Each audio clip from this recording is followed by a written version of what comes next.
How's it going, YouTubers? This is Joey with Salty Flag TV, and I've got another video today to talk about something that recently happened, and hopefully it'll help. So I'm going to try to keep this video a little bit shorter than the last one, where I talked about the Suzuki. This is about a 2013 F150 four-wheel drive that I have, and it recently, last couple months, had low engine oil pressure light coming on only when it was idling and in gear. So originally I went ahead and changed the oil pressure sending unit because that's, look on the internet, that's where you see a lot of people doing. There's a lot of videos about that. I'm not going to get into that. You can watch a ton of videos for that, but that wasn't my problem. And I think maybe this might help a few people that might be in the same situation that I'm in before you go out and spend $9,000 on a new motor. So back up a few months ago, I gave this truck to my son, and right before I did that, I did something that I hadn't done to that truck since I owned it, and that was I switched oils. So the entire time I had this truck, I used Motorcraft 5W20 synthetic blend. I always put a Motorcraft oil filter in it, and I've had this truck since I had, I think, 20,000 miles on it. So it's all it's ever had. So right before I gave it to my son, I switched to Haviland 5W20 full synthetic oil. And I'm not saying anything's wrong with this oil, and I'll explain that in a minute. But within about a month after I did that is when the first oil pressure light event happened when my son was driving it. It got real hot that day.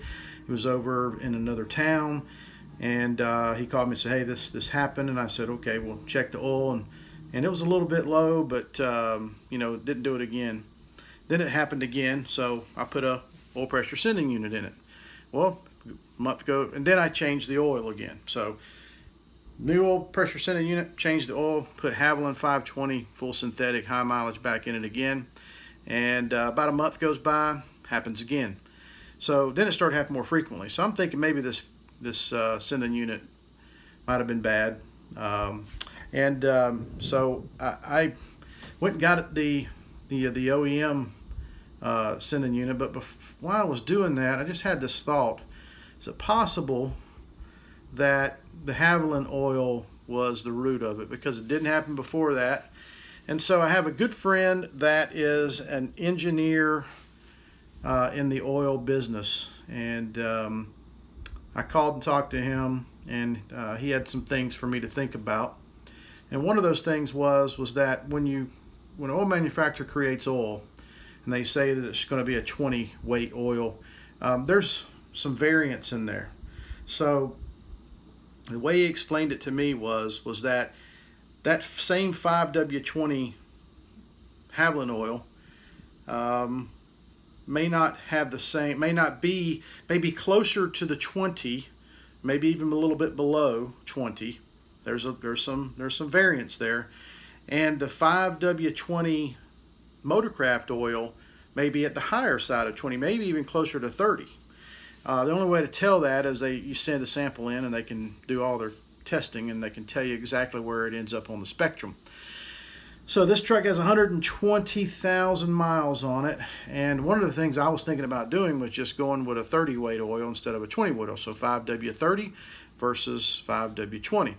So I wanted to talk to him about that. I live in Florida. It's very hot down here all the time, so I, first thing he told me about that. So he said that may be why you're having a problem, because I mean, in idle, without the truck in gear, it wouldn't do it. It'd only do it when it idled down, to its lowest idle, which is in gear.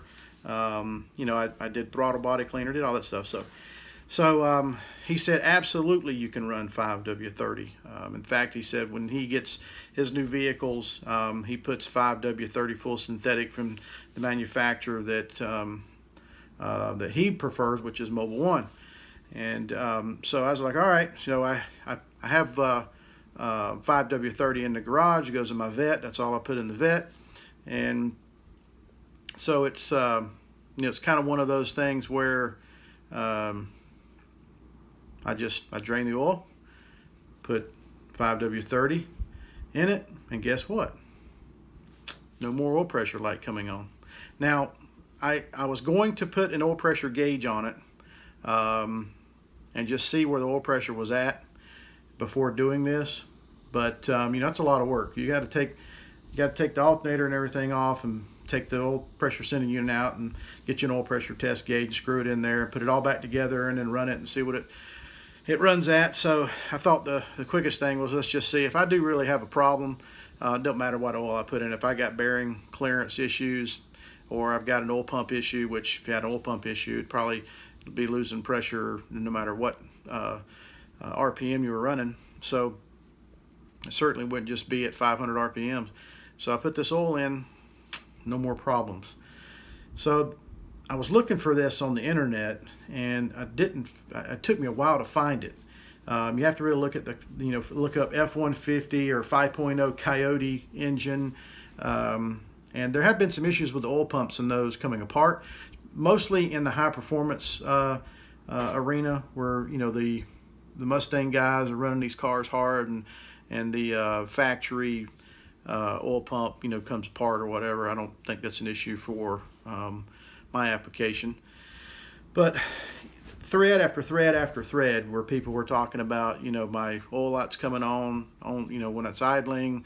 I've changed the oil pressure sending unit, and so just something to think about if you are running into that, and you've already changed the oil sending unit, which I think is probably the first thing I would do. But if you've changed the oil recently, or you got some miles on it, you're living in a hotter climate, something along that line, you might just want to think about the oil. I know it's crazy as it sounds, I honestly wasn't sure what to think about it, but I trust my friend. He's a very, very knowledgeable oil engineer. And as far as the 530 versus the 520, you can watch a lot of videos on the internet about do it, don't do it, that kind of thing. Disclaimer, if the book says 520, you probably should follow the book. I chose not to do that. There are a lot of vehicles. My wife's vehicle is a Kia Sorento, and it has two different oil ratings in there. One's 520 for cold weather, and one's 530 for warmer weather. Well, you can pretty much do that with most vehicles. They do the lighter oil for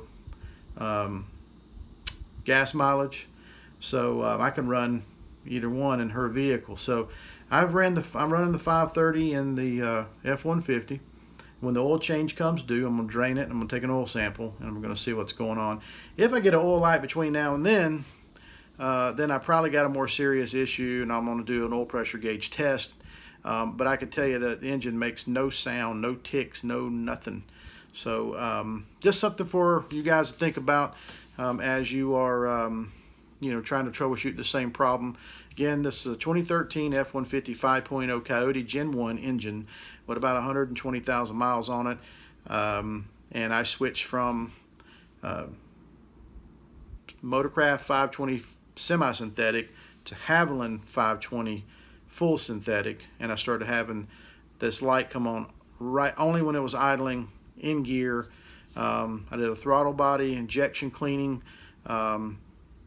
just to make sure that it seemed like it was idling a little bit low. Sometimes that might have been causing the light to come on, and it did help. It does idle a little bit better now. So it could have been two things. It could have been the throttle body issue and the oil. I can tell you that after I cleaned the throttle body, it did not go away. It only went away when I changed the oil and put the 5W30 in there, Mobil 1, full synthetic high mileage oil. So just something to think about. The dealership tells you $9,000 for a motor. Try this first. Never know. Might get lucky like I did. So far, so good. All right, thanks a lot. Thanks for watching Salty Flag TV. And if you got any questions, feel free to comment. I'm not trying to get subscriptions or any of that stuff. This is just to help somebody else out. I'm not in this to make any money. So as you watch this, if you got any questions, just send me a note or something. Thanks a lot for watching.